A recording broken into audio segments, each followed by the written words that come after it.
গুরু গৌরাঙ্গ গান্ধারব গোবিন্দে গণৈষ তুলসী যমুনা গঙ্গা ভক্তেভ্যস্য নমো নমঃ। ছিন গৌর কথা মর গৌর দয়া পিনু গৌর পদং কৃণ গৌরমতি অট গঙ্গ তটং রট গৌর গুণং বস গৌর বনং পিব গৌর রস।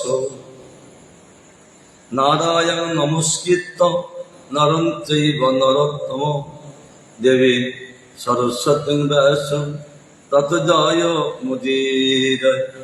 হরে কৃষ্ণ কৃষ্ণ কৃষ্ণ হরে হরে হরে রাম রাম রাম হরে হরে। গ্রন্থে প্রলম্বে মঙ্গলচরণ গুরু বৈষ্ণব ভগবান তিনি রেস্পনায় বিঘ্ন বিনাশন অনাশে আয় নিজ বাঞ্ছিত পুরাণ। জয় হোক গুরু বৈষ্ণব ভগবান, জয় যুক্ত হোক গুরু বৈষ্ণব ভগবানের অপার করুণায় আমরা মনে আশ্রম করাচ্ছেন ভক্তিমূল ঠাকুরের ধন সম্পদ, কি সম্পদ? জৈব সম্পদ, চিন্ময় প্রেম সম্পদ আস্বাদন। স্ত্রী সঙ্গ বিরক্ত অবস্থায় বানপ্রস্থ সন্ন্যাসী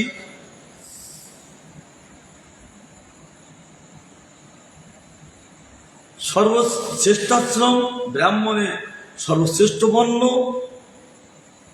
এটা একাদশ স্কন্ধে ভগবান উদ্ধবকে বলেছেন। সেটা কেমন?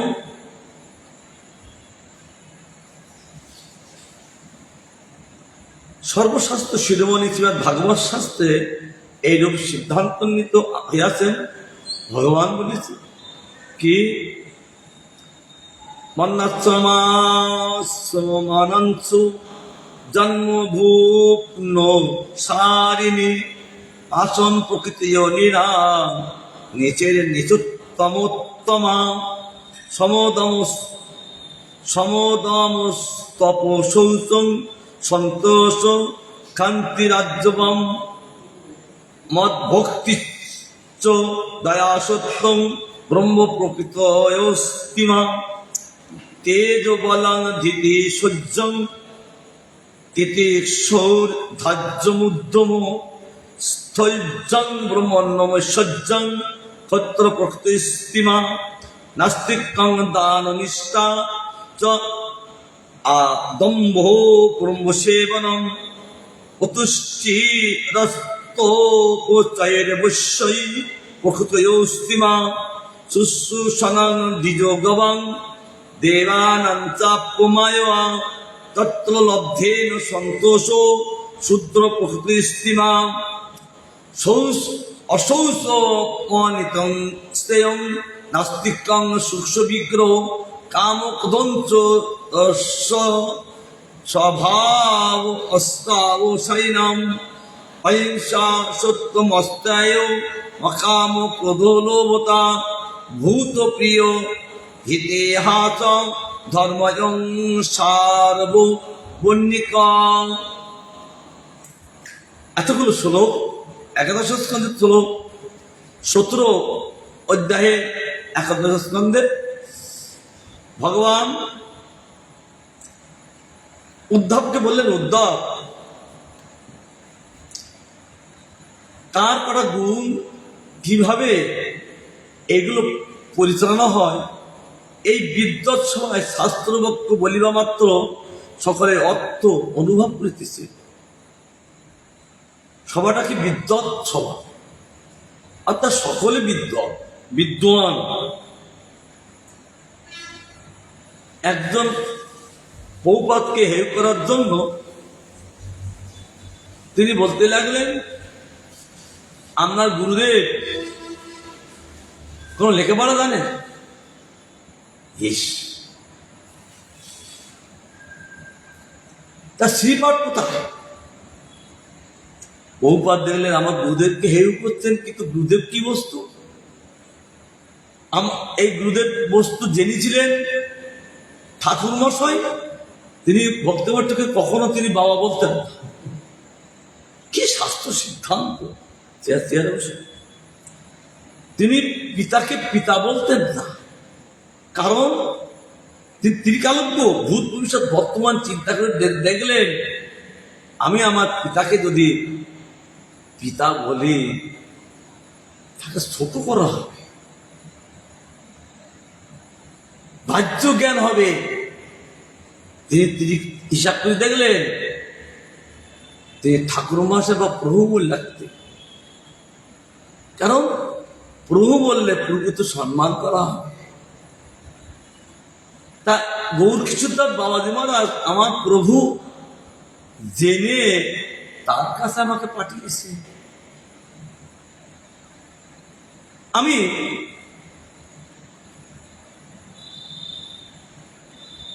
আগে বুঝতে পারি না, যেহেতু পাণ্ডিত্য থাকলে গুরু বৈষ্ণবকে বোঝা যায় না। ও ভক্তিবর্ধক পাঠাচ্ছেন, বহুপাতকে পাঠাচ্ছেন দীক্ষা নেওয়ার জন্য গৌর কিশোরদাস বাবাজি মহারাজ কাছে। তাহলে জেনেছেন কি ঠাকুর মশাই জেনেছেন কি গৌর কিশোরদাস বাবাজি মহারাজ কিরকম বস্তু। তিনি এই ব্রজে, এই ব্রজধামে তিনি 30 বছর ছিলেন গৌর কিশোরদাস বাবাজি মহারাজ। এই ব্রজধামে থেকে কি করলেন? কৃষ্ণ বলরামের জন্য মালা গাঁথতেন, প্রাণ ভরে চোখের জলে ভাসতেন আর মালা গাঁথতেন। এ ফুল তোমার কত সৌভাগ্য, আজ গোবিন্দের কাছে যাবে। আনন্দ করে প্রেম করে মালা গাঁথতেন। ভক্তবর ঠাকুর যখন ওই নবদ্বীপ ধাম প্রকাশ করলে তখন কৃষ্ণ বলরাম বলছেন তোমার আর এখানে থাকতে হবে না।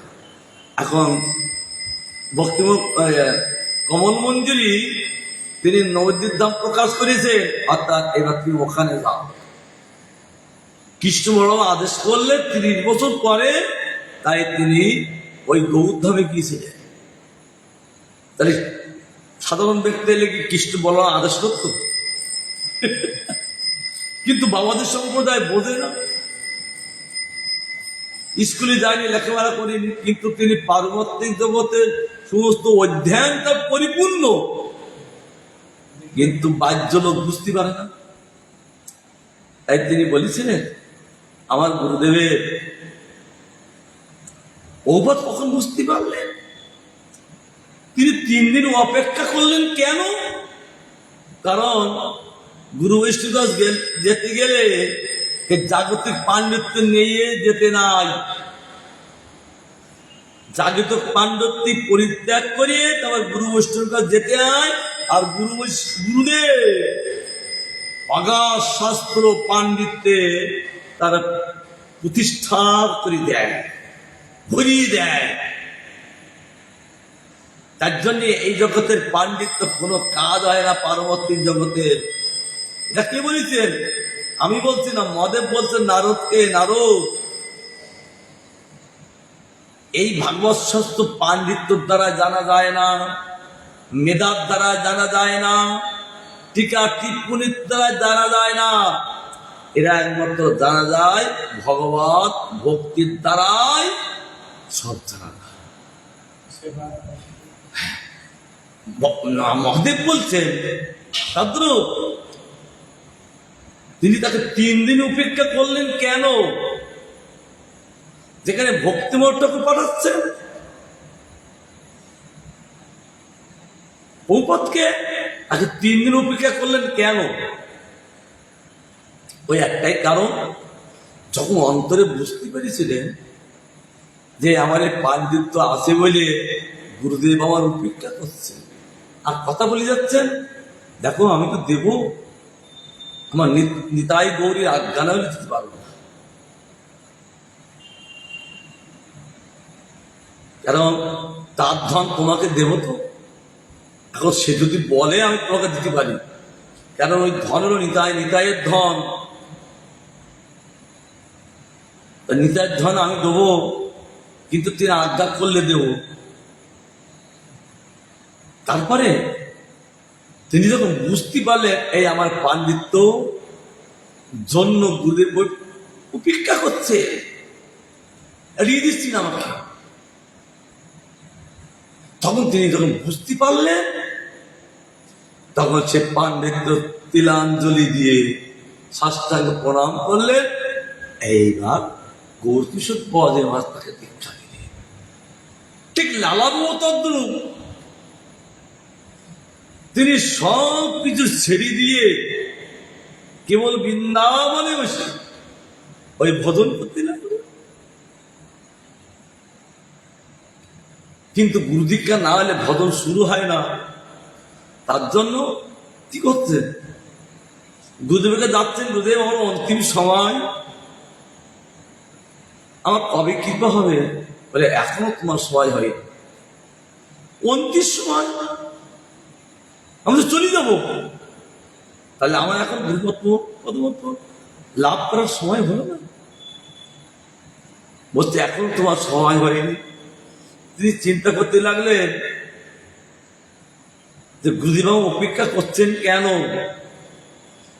বিবেক দ্বারা বুঝতে পারলেন, ওহো আমি সবার বাড়িতে মাদকারি করতে যাচ্ছি, কিন্তু আমার শত্রু বাড়িতে যাই না। শত্রুকে হ্যাঁ জগৎসে যে রঙ্গজি মন্দির যে করেছে, ওই রঙ্গজি মন্দির কেন বলেন?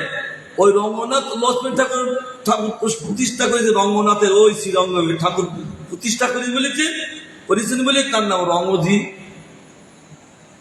ওই জগৎসে হ্যাঁ গুরুদেব অপেক্ষার কারণ এখন বুঝতে পারলাম। সেই দিন সকালবেলায় যেয়ে ওই জগৎ শেঠের বাড়িতে গেলেন। দ্বারপালদের বলছেন আমি ভিক্ষা করতে এসেছি, আর তোমার বাবুকে একটু দেখিয়ে দেন। তিনি কেন লালাবাবু ছিল বুদ্ধি আর জগৎ শেঠের ছিল পয়সা, এমন একটা বুদ্ধি চালতেন তাতে জগৎ শেঠের লাখ লাখ টাকা কি হতো খরচা করে দিত। এই লালাবাবুর এত বুদ্ধি সাংঘাতিক ছিলেন। কিন্তু মনে ভাবলেন, দ্বারপাল যখন সংবাদ দিচ্ছে তখন মনে ভেবেছিলেন আবার কি বুদ্ধি খেলাতে এসছে, বলতে আবার কি বুদ্ধি খেলাতে এসছে। যাই হোক তিনি আসলেন, এসে সঙ্গে সঙ্গে লালাবাবু তাকে সাষ্টাঙ্গে প্রণাম করে আচল পেতে বলতে ভিক্ষা দেন। এই পার্বতিক জগৎ এমন একটা জগৎ, কামান্ধ থাকলে ভগবত কৃপা গুরু কৃপা হয় না। এ নারদ তুমি এই জন্মে আমাকে আর দেখতে পাবে না। আমার ভজন করতে করতে তোমার এই কামাক্ত দেহ, মানে এই দেহ, এই মায়ের দেহ কামাক্ত দেহ মা বাবা কামের দ্বারা কি করেছেন, সৃষ্টি হয়েছেন। তার জন্যে আমি একবার দর্শন দিয়েছি বিদ্যুতের মতন, এর চিন্তার দ্বারাই তোমার এই কামাক্ত দেহ নষ্ট হবে। তারপর তুমি আমার ভাগবত লাভ করে নিরন্তর আমার গুণগান করতে পারবে, তুমি আর এই জন্মে দেখা পাবে না। তার জন্য এই কামাক্ত ভাব যতক্ষণ পর্যন্ত না যাবে ততক্ষণ পর্যন্ত গুরু বৈষ্ণবের করুণা কোনদিন লাভ করা যাবে না। তাই সঙ্গে সঙ্গে তিনি ভিক্ষা দিলেন। দুই জনের চোখের চোখ, জগৎ শেষের চোখের চোখ, কি চান? কিছু চাই না, কেবল মাদুকুরি দিলেন। এইবার গুরুদেব কি বললেন, এইবার তোমার সময় হয়েছে,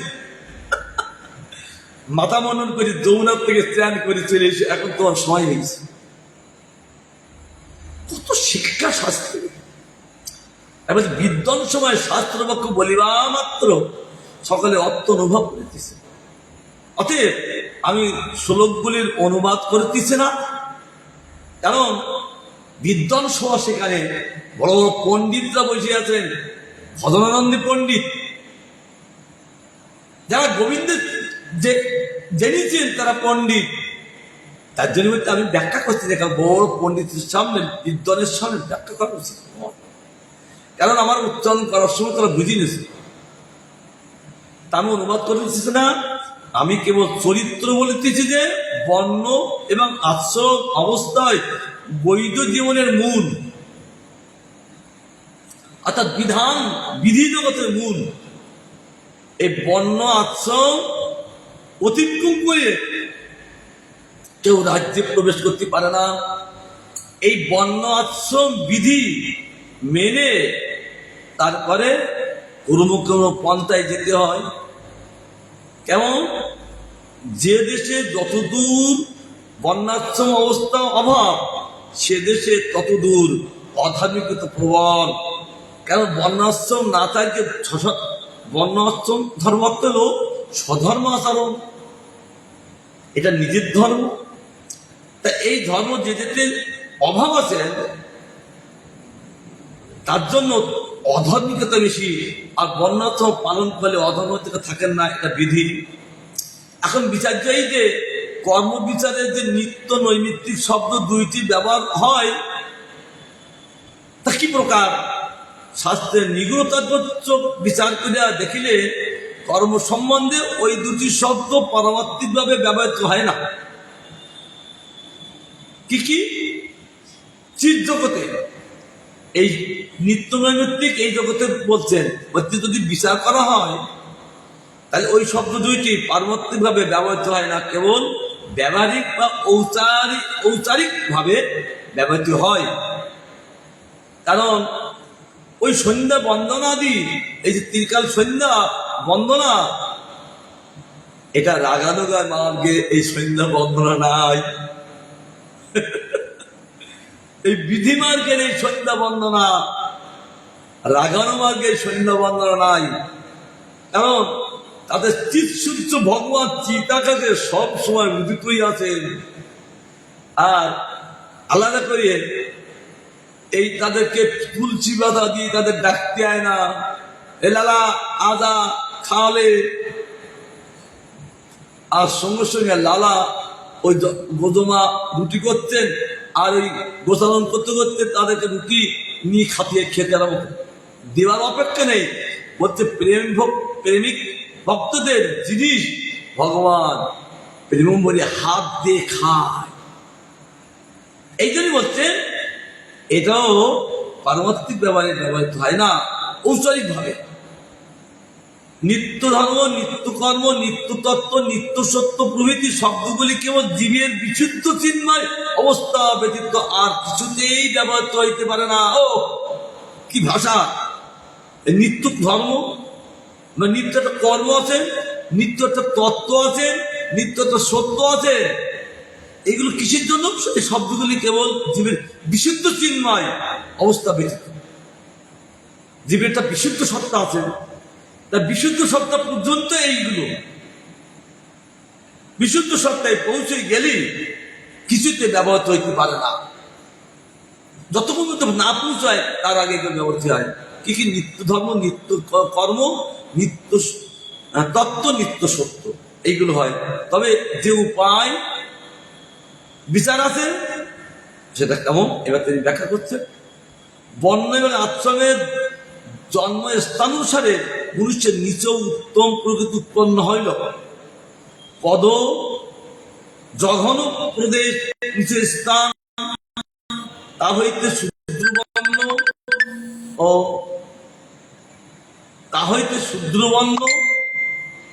আর উত্তম প্রকৃতি গৃহস্থাশ্রম উৎপন্ন হওয়াতে সুর ও গৃহীগণের নিচু প্রকৃতি। তাই সমদম কি?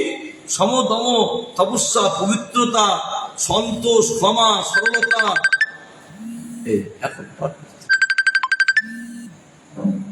বন্ধ করে দিছে। এগুলো কি? সম, দম, তপস্যা, পবিত্রতা, সন্তোষ, ক্ষমা, সরলতা, আমাতে ভগবান বলতেন আমাতে ভক্তি, পরদুঃখে কাতরতা সত্য, এই সমস্ত ব্রাহ্মণের প্রকৃতি। এগুলো ব্রাহ্মণের।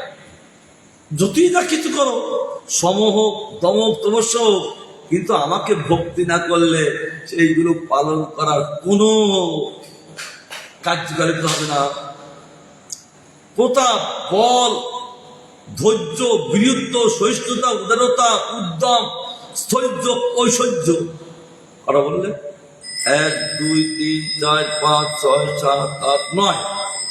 ব্রাহ্মণের 12টা, ক্ষত্রিয়ের 9টা। এই সকল ক্ষত্রিয়ের স্বভাব, এগুলো অন্য কোনো স্বভাব নয়। তাহলে ব্রাহ্মণের 12টা, ক্ষত্রিয়ের 9টা। এবার বৈশ্য কি বলছে? ভগবানের বিশ্বাস। বৈষ্ণবদের কাজ হইল দান নিষ্ঠা, নিষ্কপটতা, ব্রাহ্মণ সেবা, অর্থবুদ্ধি বিষয়ে প্রযত্ন। তাহলে 1, 2, 3, 4, 5টা বৈশ্যের 5টা গুণ। তাদের কি কি? এগুলো এখন পাইনি, আসতে পেলাম। যে তাহলে মনে রাখবা যে ব্রাহ্মণের 12টা, ক্ষত্রিয়ের 9টা, বৈশ্যদের 5টা। এবার শুদ্ধদের করা বলে বোঝা যাবে। এইগুলো বৈশ্যদের স্বভাব। এর দ্বারা কি হয়? তারা ভগবানের বিশ্বাস, খালি দান নিষ্ঠা হবে, নিষ্কপটতা হবে, ব্রাহ্মণ সেবা করবে, আর অর্থবুদ্ধি বিষয়ে প্রযত্ন করবে তার সেবার জন্য। এইটা থাকলে কি হয়? খুব সুন্দর তার কার্যটা হবে।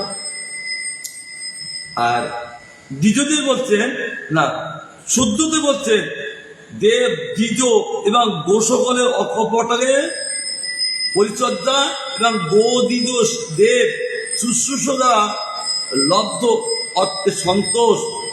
আরে দেব, দ্বিজ, দেবতা এবং দ্বিজদের, ব্রাহ্মণদের, এবং গো সকলে অকপট সেবা পরিচর্যা, 3টি অর্থ। শুদ্ধদের 3টে। তাহলে ব্রাহ্মণের কটা? 12টা, ক্ষত্রিয়ের 9টা, বৈশ্যের 5টা, শুদ্ধের 3টি। এই সমস্ত শুদ্ধ স্বভাব, তাদের কার্য হল দেবতাদের সেবা করা, আর দ্বিজ সেবা করা, গো সকলে অকটমের পরিচর্যার সেবা করা, গো মানে গৌ গাভীদের, গো দ্বিজদের, এবং শুশ্রূষা দ্বারা লব্ধ অর্থে সন্তোষ। তারা শুশ্রূষা করে যা লব্ধ হয় যাতে তারা সন্তুষ্ট। এই জন্য এই সমস্ত শুদ্ধ স্বভাব। আর কি বলছেন? আশ্রম, এটা একটা বর্ণে চলে গেল। এত সুন্দর কথাগুলো তুলে ধরছেন। আর এবার আশ্রম,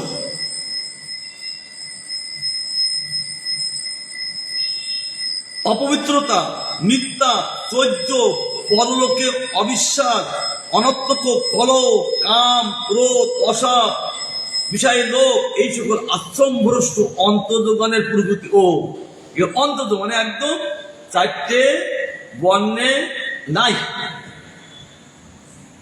একের অন্ততই গেছেন বলতে নেই। তাদের এই তাদের ধর্মকর্ম করে বটে, জানে না। তার জন্য অপবিত্রতা, যেখানে খাচ্ছেন সেখানে করছেন, মিথ্যা কথা খুব বলেন, চুরি করেন খুব, কিন্তু পরলোক অবিশ্বাস, পরলোক মানে না। অনর্থক কলহ, কোনো অর্থ নেই, কারণ নেই, কিন্তু পায়ে পায়ে ঝগড়া বাঁধিয়ে কলহ করতে থাকে। অনর্থক কলহ মানে কারণ নেই, কিন্তু ঝগড়া করে দিবে। কলহ, কাম। তার জন্য এই কামের তাড়ানোর জন্য তার দুটো তিনটি বিবাহ করে, থাকতে পারে না। করো, কেউ কিছু বললে করো, এক অসৎ বিষয় লোক। এইগুলো আশ্রম ভ্রষ্ট যারা হয়েছেন অন্তর্দেব প্রকৃতি।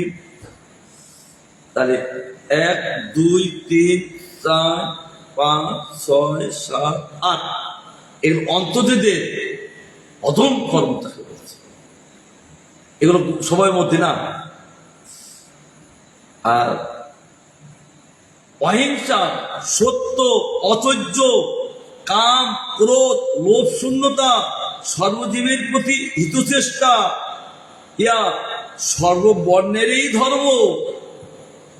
যত বর্ণ বলেছেন, 4টি বর্ণ, এই বর্ণগুলো বলছেন ব্রাহ্মণের এই ধর্ম, ক্ষত্রিয় এই ধর্ম, আর বৈশ্যের এই ধর্ম, শূদ্র এই ধর্ম। অহিংসা, কখন হিংসা করে না, সবসময় সত্য কথা বলেন। অধৈর্য, কখনো চুরি করেন না, তাদের অন্তরে কোনো কাম নেই, ক্রোধ নেই, লোভ শূন্যতা, কোনো জীবের কোনো বস্তুর লোভ নেই তাদের, এবং সর্বজীবের প্রিয় হইতে চেষ্টা। কেন জীবের প্রিয় চেষ্টা মানে তারা সর্বজীবের মধ্যে ভগবানকে দেখে, তার জন্যে তাদের হিত চেষ্টা করতে থাকেন। এইগুলো সমস্ত বর্ণেরই এইগুলো বিশেষ থাকা উচিত। এইগুলো যদি না থাকে, ভজন করিয়ে হরিকথা শুনিও হরিকথা শোনার ফল লাভ হবে না। এইগুলো শুনে যদি এইগুলো কার্যকারিতা হয়, যদি আসাধনা আনা যায়, তাহলে কি হবে বলছেন, তাহলে ভজন শুরু হবে। কর্মকে লক্ষ্য করিয়া নিত্য শব্দ প্রয়োগ করা হয়, যে কেবল সংসারে নিত্য তত্ত্বের দুরুদ্দেশ্য বলিয়া ঔপচারিক ভাবে কর্মকে নিত্য বলা যায়। কর্ম কখনো নিত্য হয় না, কর্ম কখনোই নিত্য নয়। তাহলে কি নিত্য? সেবা নিত্য। কর্ম আর সেবা দেখতে একরকম, কিন্তু আলাদা। অসাধু বাজারে যায় আর সাধু বাজারে যায়, সাধু যায় ভগবানের জন্য, আর অসাধু যায় নিজের জন্য। তাহলে এক। তার জন্য সেবা আর কর্ম এক নয়। তাই বলছে সেবা বস্তু আলাদা, কিন্তু এখানে বলছে ঔপচারিক ভাবে কর্মকে নিত্য বলা যায়। কর্ম কখনই নিত্য হয় না। যখন কর্মযোগ দ্বারা জ্ঞানকে অনুসন্ধান করে এবং জ্ঞান ভক্তিকে উদ্দেশ্য করে, তখনই কর্ম জ্ঞান ঔপচারিক ভাবে নিত্য বলিয়া অভিহিত হয়। বাহ, কত দৃষ্টান্ত, বুঝতে অসুবিধা নেই। বলতে হ্যাঁ, কখন হবে এই কর্ম? যখন কর্মযোগ দ্বারা জ্ঞানকে অনুসন্ধান করেন। কর্ম করা উত্তর জ্ঞানকে অনুসন্ধান করা, আর জ্ঞান কি করবেন? ভক্তিকে উদ্দেশ্য করে। 3টি যুগপথ আছে। কর্ম জ্ঞানকে অনুসন্ধান করেন, খোঁজেন,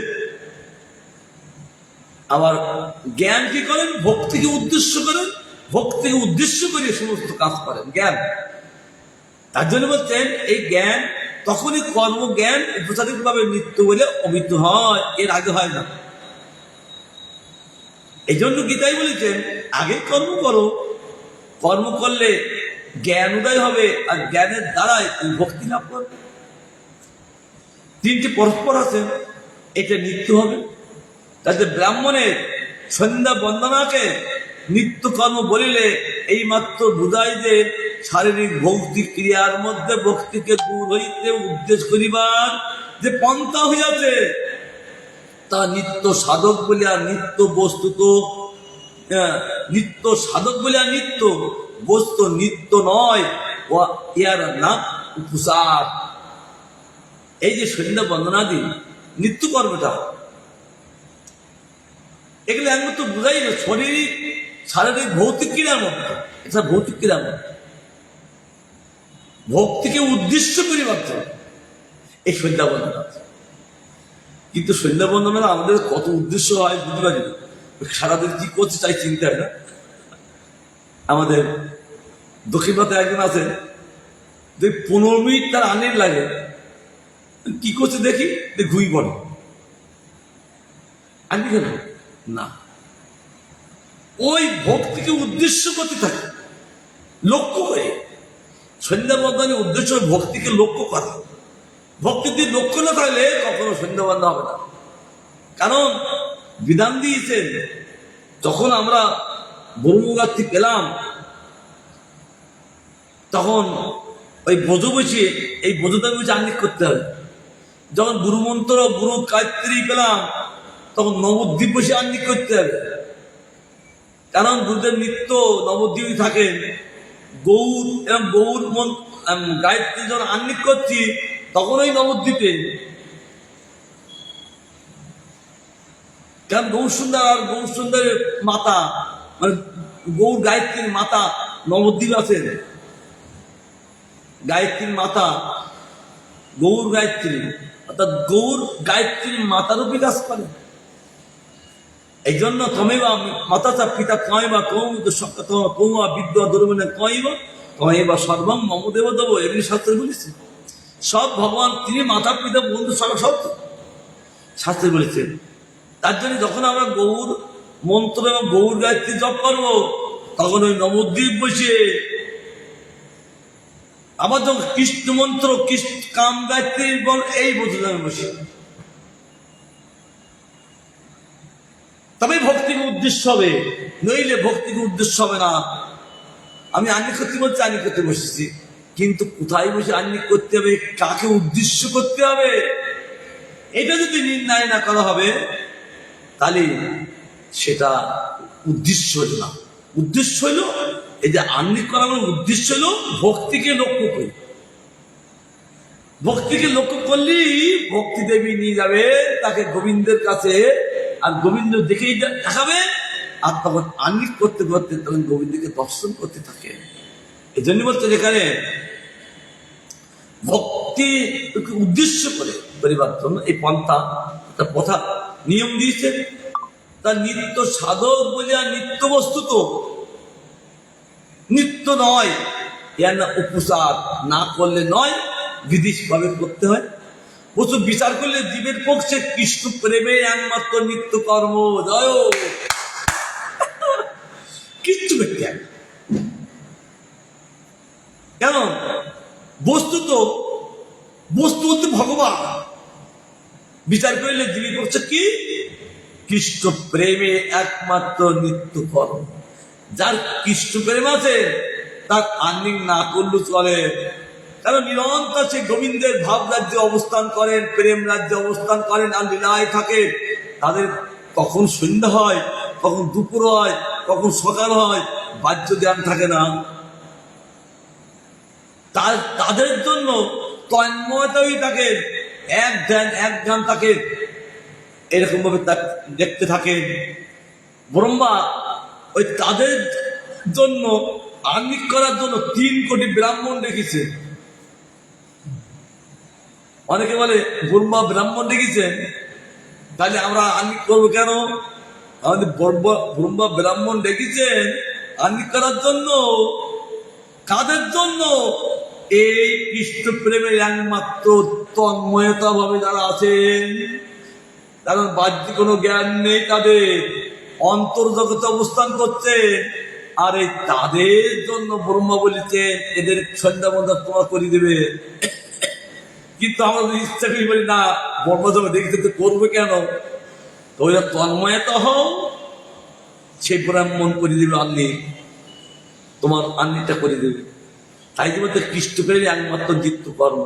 ইয়ার সাত্বিক নাম বিশুদ্ধ চিত অনুশীলন। এটা তাত্ত্বিক নাম, মানে বর্তমান নাম বিশুদ্ধ চিত অনুশীলন। এই চিত অনুশীলনের মধ্যে আছে প্রেম। সেই কার্য সাধিবার জন্য যে জড়ীয় কার্য অবলম্বন করা যায় তার নিত্যকর্মের সহায়।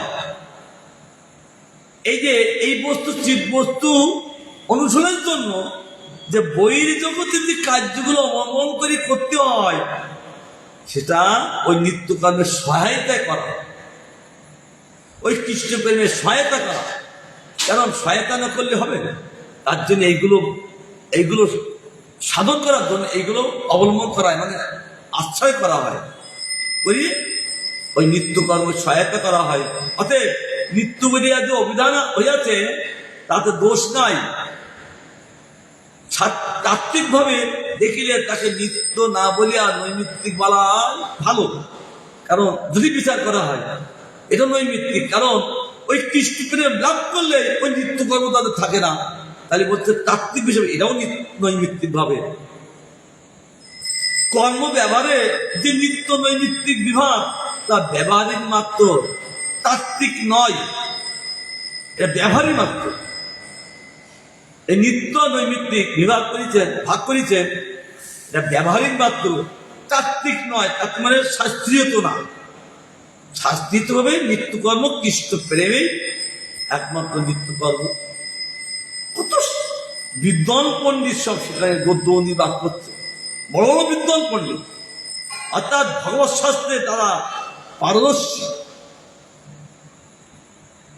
কারণ যাদের মন প্রাণ ভগবানকে দিয়েছে, আর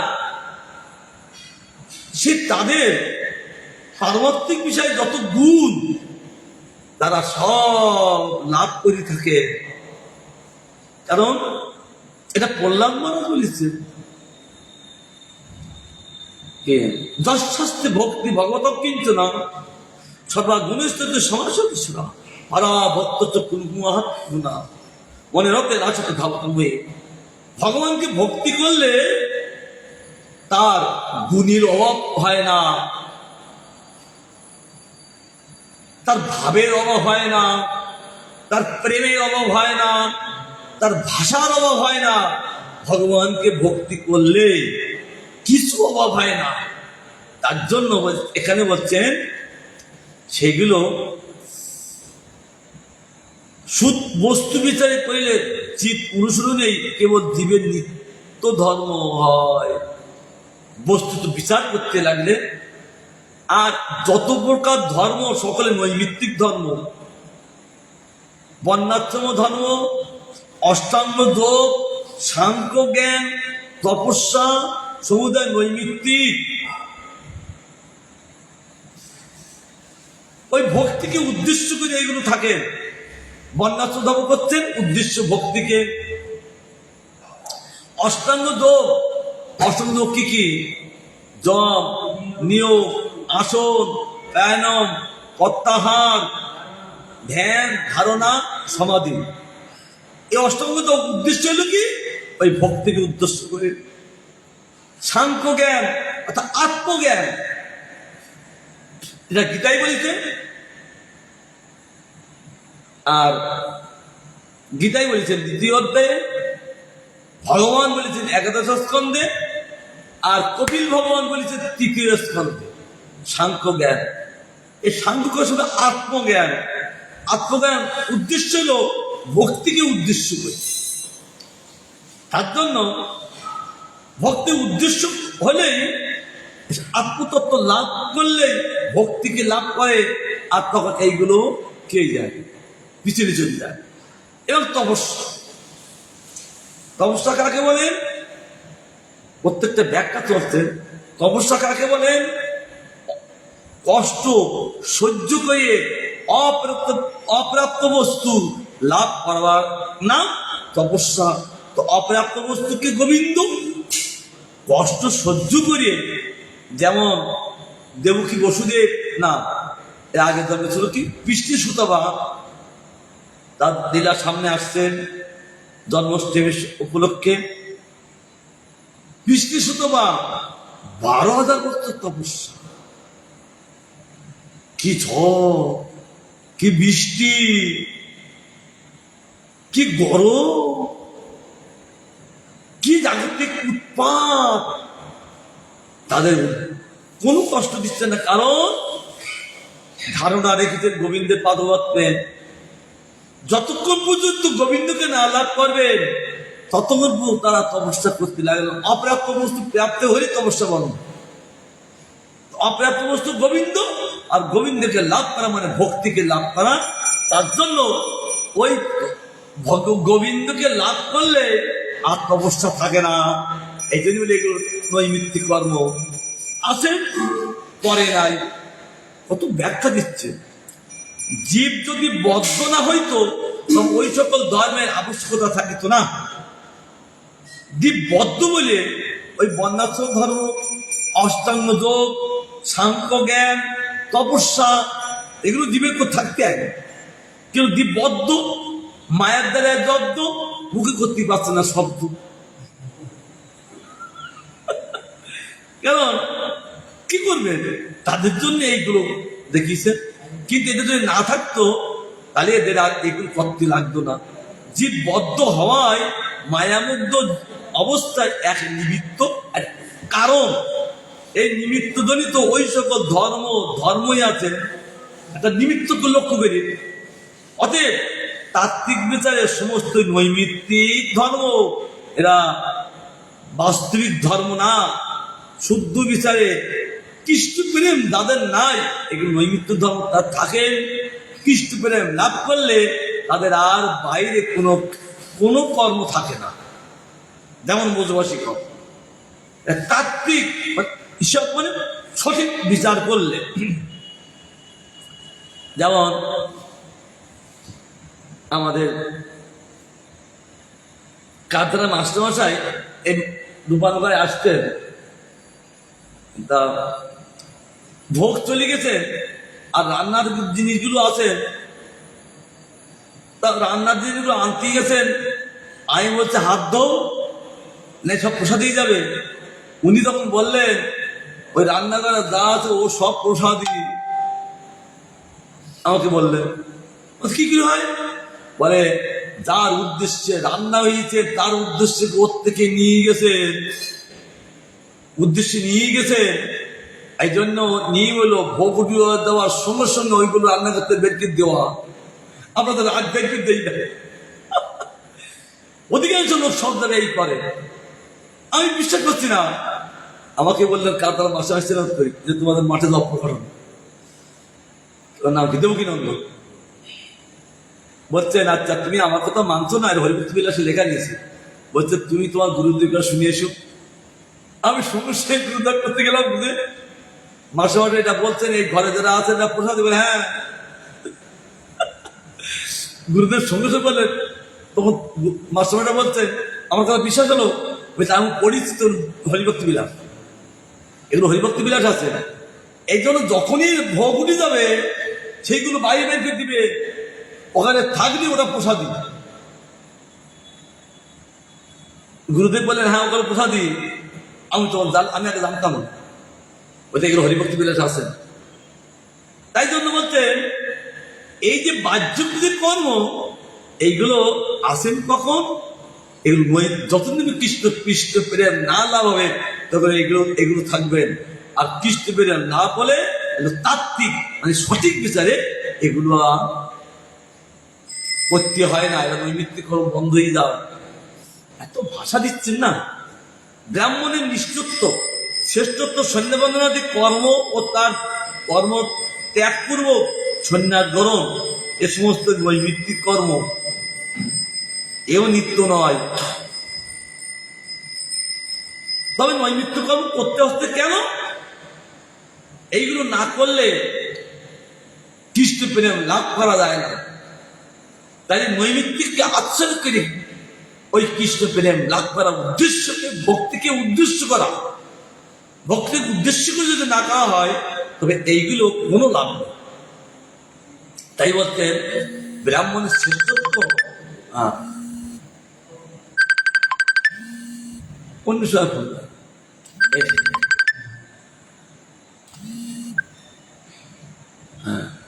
ব্রাহ্মণের শ্রেষ্ঠত্ব আর সন্ধ্যা বর্ণাদি কর্ম ও তার কর্মত্যাগ পূর্বক সন্ন্যাস গ্রহণ, এই সন্ন্যাস গ্রহণ এই সমস্ত নৈমিত্তিক ধর্ম। কি বিচার দিচ্ছি বলো তো? এই ব্রহ্মচর্য, যে আমি একটা ব্রহ্মচর্য, এও নৈমিত্তিক ভাব। আমি যে একটা গৃহস্থ, ও একটা নৈমিত্তিক ভাব। আমি যে একটা বানপ্রস্থ, সংসার ত্যাগ করে বনে গেছি, ও নৈমিত্তিক ভাব। আর আমি যে সবকিছু করে কর্ম ত্যাগ করবো করে আমি সন্ন্যাস গ্রহণ করেছি, ও নৈমিত্তিক ভাব। কারণ এ ভাব থাকলে কখনো কৃষ্ণ প্রেম লাভ হবে না। এই জন্য তো বলেছেন নাম বিপ্র নচনের ওই শ্লোকটা কেন বলেছে ভাগবতে? উপাধি শূন্য। আবার রূপ গোস্বামীর ভক্তির অসামিত গ্রন্থ কি বলেছে? সর্পবাদে বিনির্মুক্ত তৎপরত্বেন নির্মূলা ঋষিকেন ঋষিকেশ শিবনাম ভক্তির উত্তমা। সর্প যত উপাধি আছে বিনির্মুক্ত, অর্থাৎ সর্ব উপাধিকে ত্যাগ করে মুক্ত হও। আর মুক্ত হলে তৎপরত্বেন, তৎপরতা হয়ে যাবে গোবিন্দের সেবায়। আর সঙ্গে সঙ্গে নির্মলতা পরিষ্কার হয়ে যাবে। আর তখন ইন্দ্রগুলো অপ্রাকৃত ইন্দ্র, তখন বই এই যে আমরা গোবিন্দকে সেবা করছি, এই যে সেবা কতটুকু হচ্ছেন গোবিন্দ জানেন। কারণ অপ্রকৃত ইন্দ্র দ্বারা অপ্রকৃত ঋষিকেশের সেবার নাম ভক্তি। তবে সেইগুলো না, আমি ব্রহ্মচারী সেবা করছি এই থাকলে অপ্রকৃত ইন্দ্র হবে না। এইগুলো উপাধি শেষ করো, সমাপ্তি করো, মুক্ত হও। তার জন্য বলেছেন এইগুলো নৈমিত্তিক কর্ম। এই সমস্ত কর্ম ধর্মশাস্ত্র প্রশস্ত অধিকার ভেদে নিতান্ত উপাধি। তথাপি নিত্য কর্মের নিকট এর কোনো সম্মান নাই। এর উপাধি, উপাধি মানে একটা টাইটেল, উপাদ টাইটেল। তাইলে নিত্য কর্মের সঙ্গে একে কোনো সম্মান নাই। টাইটেল আছে না? আমাদের নতটাকে দেখিয়েছেন, আমাদের টাইটেল ভব্য ভদ্র পদ কমালের দাস ও দাসন দাস আমাদের টাইটেল। আর কোনো টাইটেল নেই। আর পরিচয় দেবে কি? অ্যাড্রেসটা কি? দুইজন ভক্ত এই বোধধামে আসেন অ্যাড্রেস দিয়ে, ওই শচীনন্দনের অ্যাড্রেস দিয়ে। একজন রঘুনাথ দাস গোস্বামী গিরিরাজ তটে বাস করবেন। গিরিরাজ বলছেন ওই অষ্টকের লাস্ট শুরুতে দেখবে লেখা দিয়েছে গিরিরাজ অষ্টক আছে না, রঘুনাথ দাস গোস্বামীর লেখায় লাস্টের শ্লোকটা লেখা দিয়েছে। গিরিরাজ বলছে তুই আমার তটে বাস করবে, তুই কোথা থেকে এসছো, একটা ঠিকানা দাও। তখন তিনি শচীনন্দর ঠিকানা দিয়েছিলেন এই রঘুনাথ দাস। আর একজন শচীনন্দের ঠিকানা দিয়েছিলেন এই নরোত্তম ঠাকুর। কি ঠিকানা? শ্রীকৃষ্ণ চৈতন্য প্রভু দাসের অনুদাস। আর কি? সেবার অভিলাষভাগে এই নরোত্তম দাস। আমি শ্রীকৃষ্ণ চৈতন্য প্রভুর দাসের অনুদাস। শ্রীকৃষ্ণ চৈতন্য প্রভুর দাসকে আমার গুরুদেব নতটা গুরুদেব নাম কি? ওই যে ক্ষতি বলে বলছে শ্রীকৃষ্ণ চৈতন্য প্রভুর দাস আমার গুরুদেব, আর তার অনুদাস আমি। এই আমার অ্যাড্রেস। তবে ওই ললিত অভিষেকা তাকে সেবা দিয়েছে। অ্যাড্রেস আর উপাধি মেনে নিবে। এইগুলো যতক্ষণ পর্যন্ত মুক্ত না হবে ততক্ষণ পর্যন্ত কৃষ্ণ প্রেম লাভ হবে না। আর কৃষ্ণ প্রেম লাভ না হলে নিত্যকর্ম শুরু হবে না। এই পশুপাখিদের নিত্যকর্ম প্রতিদিন করে কৃষ্ণ প্রেম, কিন্তু আজ যারা সাধন করছে এই সাধনও নৈমিত্তিক। নৈমিত্তিক কেন? ওই কৃষ্ণ প্রেম উদ্দেশ্য করে এই কর্ম করা, সাধন করা। কৃষ্ণ প্রেম না বলে সাধন বন্ধ, এই সাধনও নৈমিত্তিক। এই গ্রন্থটা একটা বিরাট গ্রন্থ। ভক্তগণ ভালো করে শুনুন যে কত সুন্দর ব্যাখ্যা দিচ্ছে। তার জন্য বলছেন এখানে এ সম্মান নাই। কোথায় বলছি? ভাগবত বিপত্তি বিপ্রাট দ্বিসর গুণজাত দরাবিন্দ নাম পদার বিন্দ মুখা সপ সংকরিষ্টম মন্যে তদার্পিত মনো বচনে তত্ত্ব প্রাণং পুরাতি সকলং নতু গরিমান। ভোগ লাগছে চারটে ভোগ, ভোগ দিয়েছে বুঝলি? হ্যাঁ, রাত্র হোক, এইটা শেষ করে দেবো। এই পৃষ্ঠাটা বলছেন ভাগবত প্রমাণ দিয়ে বলছেন সপ্তম স্থান নবম অধ্যায়ে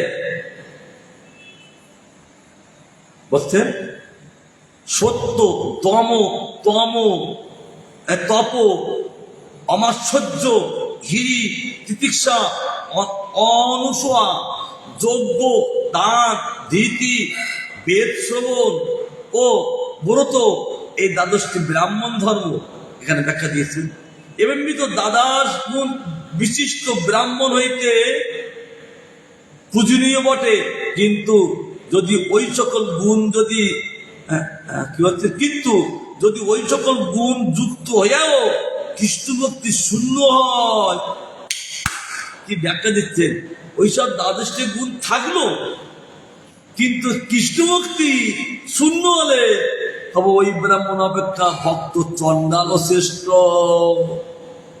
ব্রাহ্মণের দ্বাদশটি গুণ কিন্তু ভক্তি যদি হয় তাহলে তারা শ্রেষ্ঠ না, তাদের অপেক্ষা তাদের উপরে চণ্ডাল যদি ভক্ত হয় তাহলে সেই শ্রেষ্ঠ। তাৎপর্য এই যে চণ্ডাল বংশে জন্মলাভ করিয়া সাধুসঙ্গ রূপ সংস্কার দ্বারা যিনি জীবের নিত্য ধর্ম রূপ চিদনুসরণে প্রবৃত্ত, তিনি ব্রাহ্মণ বংশের জাতক শুদ্ধ চিদানুসরণ রূপ নিত্য ধর্মানুশীলনে বিরত নৈমিত্তিক ধর্মে প্রতিষ্ঠিত ব্রাহ্মণ অপেক্ষা শ্রেষ্ঠ।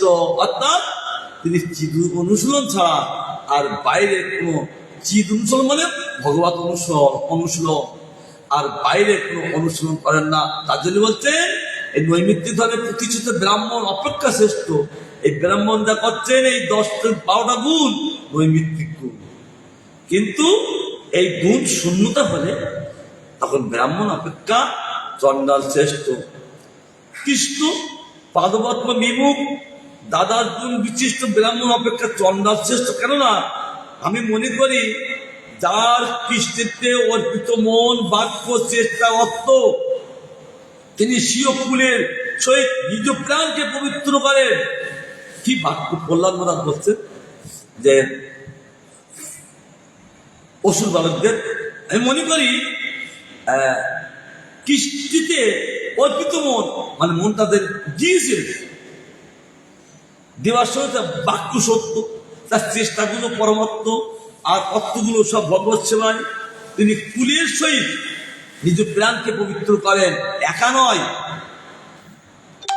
এটা নিঃসঙ্গ ভগবান বলছেন প্রহ্লাদকে, এটা নিঃসঙ্গ ভগবান মহারাজ বলছেন প্রহ্লাদকে, নিঃসঙ্গ ভগবান।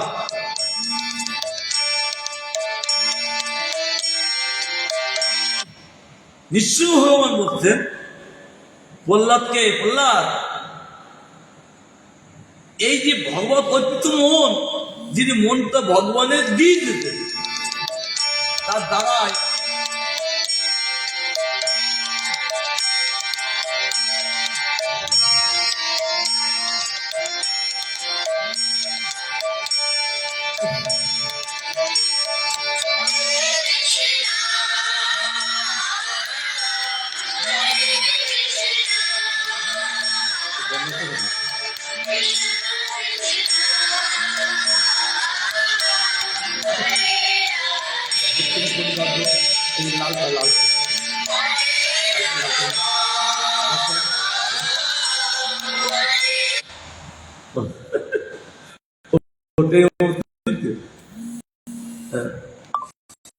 একটুখানি পরে পরে কোথাও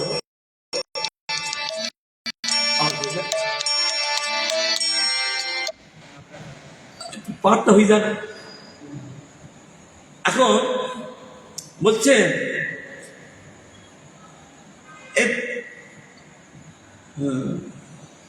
শিব পুরীর সহিত নিজ প্রাণকে পবিত্র করে। শুধু একা তুমি নও, তোমার কুলি দ্বারা আছে শহীদ সকলে পবিত্র হয়, মনটা ভগবানের চলেন তিনি। কিন্তু বহুমান বিশিষ্ট ব্রাহ্মণ তা করিতে পারেন না, তারা বহুমানন করে, তার সম্মান চায়, তারা কখনো এগুলো করতে পারেন না। তার জন্যে তারা শূন্য, ভক্তি শূন্যতা হয়ে যান, আর ভক্তি শূন্যতার জন্য তারা এই কর্ম করিও তারা হরিভক্তি লাভ করতে পারেন না। আর কালকে আবার আমরা আশীর্বাদ করবো, প্রসন্ন হন। বাঞ্ছা কল্পতরুবশ্য কৃপা সিন্ধু